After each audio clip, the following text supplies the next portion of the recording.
নমস্কার বন্ধুরা, আজকে আপনাদের সাথে শেয়ার করব ইলিশ মাছের মাথা দিয়ে ভীষণ সুন্দর একটা রেসিপি। এরকম রেসিপি যদি গরম ভাতের সাথে থাকে সেদিন কিন্তু দুটো গরম ভাত বেশি খাওয়া হয়ে যাবে। এতটাই টেস্টফুল এবং অসাধারণ হয় আজকের আমার এই রেসিপিটা। তো আজকের এই রেসিপি হচ্ছে ইলিশ মাছের মাথা দিয়ে পালং শাকের ঘন্ট। আমরা তো ইলিশ মাছের মাথা দিয়ে কচু শাক করেছি, পুঁই শাক করেছি, অনেক রকম রেসিপি ট্রাই করেছি, কিন্তু এই পালং শাকটা কিন্তু ট্রাই করা হয়নি। তাই আমি পালং শাকটা আজকে আপনাদের সাথে শেয়ার করব ইলিশ মাছের মাথা দিয়ে। এটা কিন্তু ভীষণ সুন্দরী একটা রেসিপি। তো আমি এখানে দেখো প্রথমেই আগে গ্যাস অন করে গ্যাসের মধ্যে কড়াই বসিয়ে তেল দিয়েছি। যেহেতু এটা ইলিশ মাছের মাথা দিয়ে রেসিপি সেহেতু এটা সর্ষের তেলেই আমি করছি। তোমরাও সর্ষের তেলেই করবে, তাহলে টেস্টটা ভীষণ সুন্দর আসে। তো এই তেলটা দিয়ে তেলটা গরম করে নিয়ে আমি ইলিশ মাছের মাথাগুলো ভেজে নেব। তো মাথাগুলো ভাজা হতে হতে আমি এখানে সবজিটাও কেটে নিয়েছি। দেখো তোমাদের দেখিয়ে দিচ্ছি। আমি এখানে নিয়েছি কচু, যেটা গাঁঠি কচু বলে, সেই গাঁঠি কচু, আর নিয়েছি মূলো। আজকে এই দুটো সবজি দিয়েই আমি কিন্তু বানাবো পালং শাকের রেসিপিটা। তো এখানে আমি আর অন্য কোনো সবজি অ্যাড করব না, এমনকি আলুটাও দেব না। এই শুধু কচু আর মূলো এই দু রকমের সবজি দেব, আর তার সাথে দেব পালং শাক, মানে যেটা আজকের মূল রেসিপির মধ্যে। এই পালং শাকটা আমি এক আঁটি পালং শাক কেটে ধুয়ে বেছে একদম পরিষ্কার করে ধুয়ে নিয়েছি, দিয়ে জলটা ঝরিয়ে নিচ্ছি। কারণ পালং শাক তো এমনিতেই নরম, একটু ভালোভাবে কিন্তু বেছে ধুয়ে পরিষ্কার করে নিতে হবে। এই বর্ষাকালের পালং শাক একটু কিন্তু বালি কাদা থাকে, তো একটু দেখে ভালোভাবে বেছে ধুয়ে পরিষ্কার করে নিতে হবে। তো এদিকে দেখো আমার মাছের মাথাগুলো ভাজা হয়ে গেছে, আমি তুলে নিচ্ছি। মাছের মাথাগুলো ভেজে আমি তুলে নিয়ে ওই তেলের মধ্যে আমি দিয়ে দেব পরিমাণ মতো সামান্য, যতটা দরকার ততটা। এখানে দিয়েছি 5 ফোড়ন, আর দিয়েছি একটা শুকনো লঙ্কা, দিয়ে একটু হালকা করে নেড়েচেড়ে ভেজে নেব, একটু লালচে ভাব করে। বেশ একটা সুন্দর স্মেল বেরিয়ে আসবে, সেই পর্যায়ে আমি দিয়ে দেবো এখানে একটা পেঁয়াজের কুচো। পেঁয়াজগুলো কুচিয়ে আমি দিয়ে দিয়েছি তেলের মধ্যে, দিয়ে হালকা একটু ব্রাউন কালার করে ভেজে নেব। পেঁয়াজটা একটু হালকা ব্রাউন কালার করে ভাজা হয়ে গেলে ওই পর্যায়ে আমি এবারে দিয়ে দেব সবজিগুলো বলতে এখানে যে দু রকমের আমি সবজি কেটেছি, কচু আর মূলো, আর কিন্তু এখানে কোনো আমি সবজি ব্যবহার করব না। এই মূলো আর কচুটা খুব ভালোভাবে একটু নেড়েচেড়ে ভেজে নেব, আর দিয়ে দেবো এখানে পরিমাণ মতো লবণ, দিয়ে একটু নাড়াচাড়া করে নেব। তাহলে সবজির থেকে যে পর্যাপ্ত একটু জল বেরিয়ে আসবে, সেই জলটাকে একটু নাড়াচাড়া করে নেব, আর একটা ঢাকনা দিয়ে ঢেকে দেবো। তাহলে সবজিগুলো খুব তাড়াতাড়ি একটু মজে যাবে।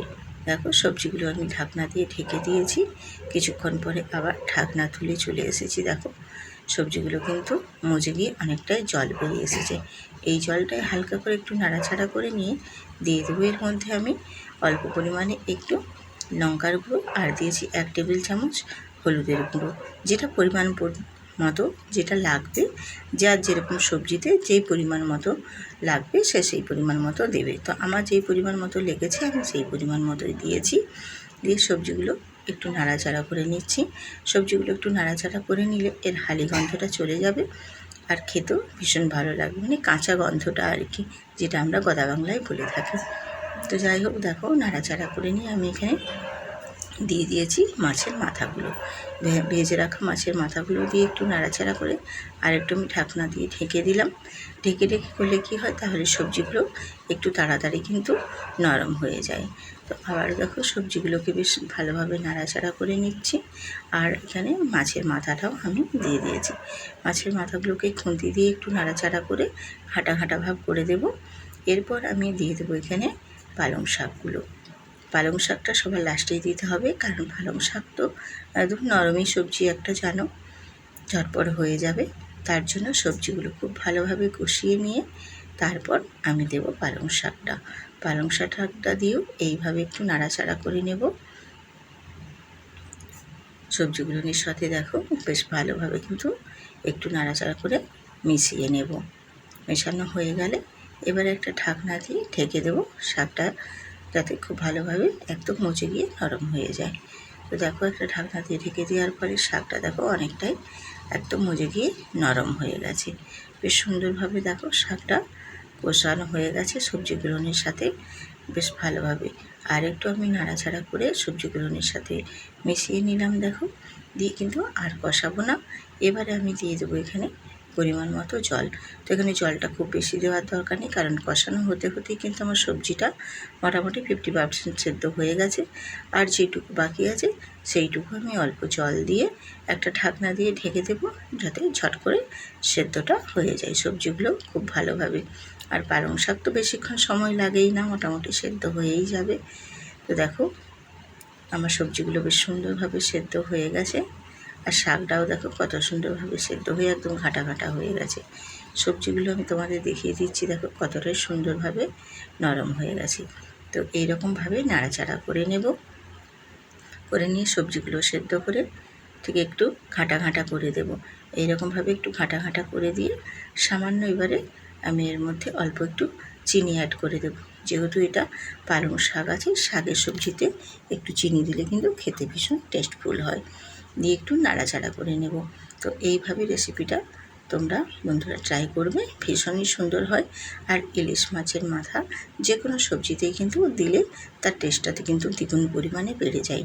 তো এইভাবে নাড়াচাড়া করে নিয়ে আর কিন্তু আমি খুব বেশিক্ষণ নাড়াচাড়া করব না।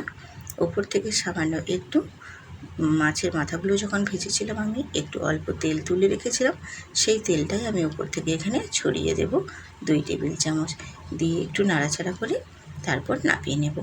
আমি রূপা ব্লগস উইথ রূপা চ্যানেলে আপনাদের সবাইকে স্বাগত জানিয়ে রেসিপি শুরু করে দিয়েছি।